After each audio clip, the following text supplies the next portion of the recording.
Hello guys, this is Doran's Movies, and today I'll be bringing you 10 World of Warcraft lore facts part 6. So, without further ado, let's get into the video.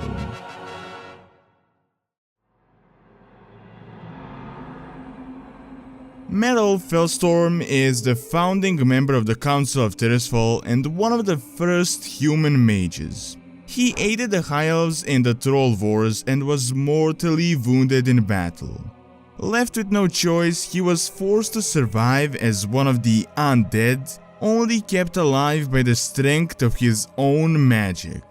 So even though he is an undead, he has absolutely nothing to do with the Forsaken nor the Scourge, and he has been living in undeath for around 3000 years.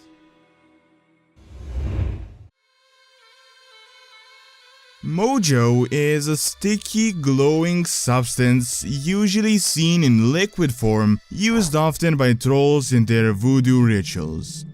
It was never said what Mojo actually is, but it is speculated to be some sort of life essence. We know that it can be taken from trolls, animals, and the Loa, and it plays a big part in the troll society, and it is especially used by priests and witch doctors.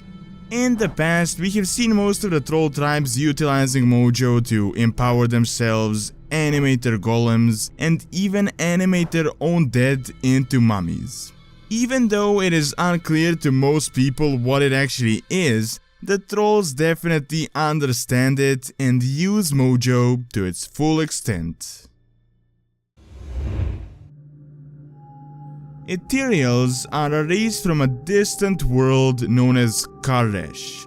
Eventually, a Void Lord known as Dimensius the All-Devouring found the world, opened countless gateways into the void around the planet, baiting Karesh in dark and arcane energies.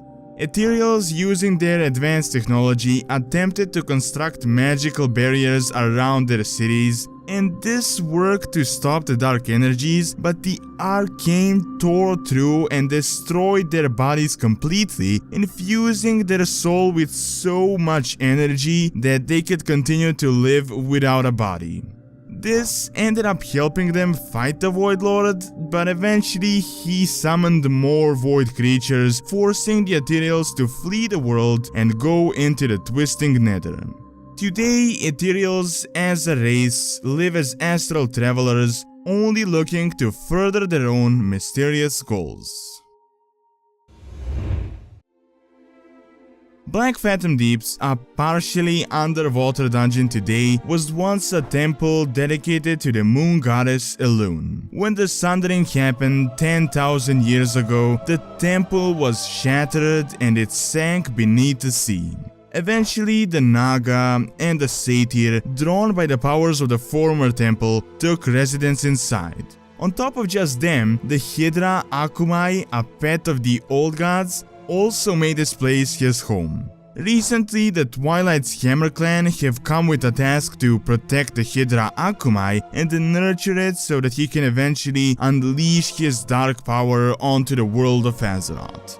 At this point, we have managed to defeat him, but it is still uncertain what is the future of this former Temple of Elune.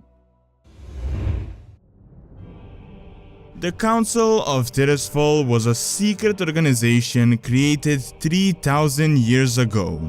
At the time, Dalaran was on the rise, and the constant use of magic in one place began to attract the Burning Legion and threaten the world of Azeroth. The Majocrats, the current leaders of Dalaran, decided to counter it by forming the original Order of Tirisfal. It was pretty simple. It consisted of the Council of the most powerful mages and the Guardian. The Guardian worked as a conductor and was the one fighting the invading demon, while the Council was transferring their power and empowering the Guardian. This secret order was very effective for almost 3000 years at containing any demonic threat to the world of Azeroth, all until the last Guardian, Medivh. The Sentinels were established shortly after the War of the Ancients with one goal in mind: to defend the Night Elven people. For almost 10 millennia, the Order consisted strictly of women who practiced the art of combat, while also following the path of the Moon Goddess alone. However, as the Third War resulted in an immense amount of casualties for the Night Elves, the traditional gender roles of female Sentinels and male Druids changed because of practical reasons. Even though still primarily women, today the Sentinels also have men in their ranks, while the females started taking interest in Druidism. Venture Trading Company is an independent cartel and the most notorious goblin organization. Their activity mainly revolves around mining, deforestation, and also trading with various shady groups. In the game, they are hostile to everyone, although in the lore, it is mainly just the Tauren and the Night Elves who are at war with them, due to them constantly destroying the land. Even though the Venture Company mainly consists of goblins, they also hire gnomes as engineers and also ogres and gnolls to work as laborers and bodyguards. Ursoc and Ursol are twin bear demigods. During the War of the Ancients, they were the first to answer the call of Cenarius and fight the Burning Legion. In the course of the battle, they were overwhelmed by the immense amount of fell hounds, and they died defending Azeroth. Even though defeated, they still had quite an impact, especially on the Druids and the Furbolg. In Furbolg society, Ursoc and Ursol are worshipped as gods. The Furbolg that follow Ursol become shamans, while the followers of Ursoc become hunters and warriors. In World of Warcraft Legion, the Tome of Sargeras is the central part of the expansion. Originally, however, the tome was a building from the Night Elven city of Suramar that fell under the sea during the Great Sundering. The Guardian Edwin, 800 years before the First War, raised it from the bottom of the ocean and buried the body of the Avatar of Sargeras within it. It remained underwater for quite some time after that, all until the Second War, when Gul'dan raised it in an attempt to absorb the power of Sargeras for himself.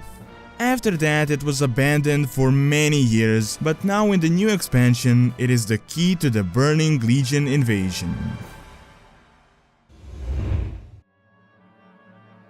The Apexis, today only known for the Apexis crystals and shards, were once an ancient, powerful Arakoan civilization. They controlled an empire that ruled over vast territories on the world of Draenor.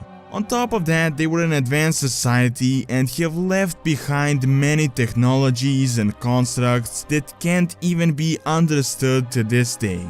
It is uncertain what actually happened to them and how exactly they went extinct as such a big empire, but some say that the Apexis Guardians turned against their masters. What is certain though is that they left a big legacy that is yet to be fully explored. Alright, and that is all I have for this video. Now do leave your thoughts and what you would like to see next, and also don't forget to like and subscribe if you're not subscribed to the channel already, as it really helps out and keeps all the videos going. And thanks a lot for taking the time out of your day to watch this video, and see you next time.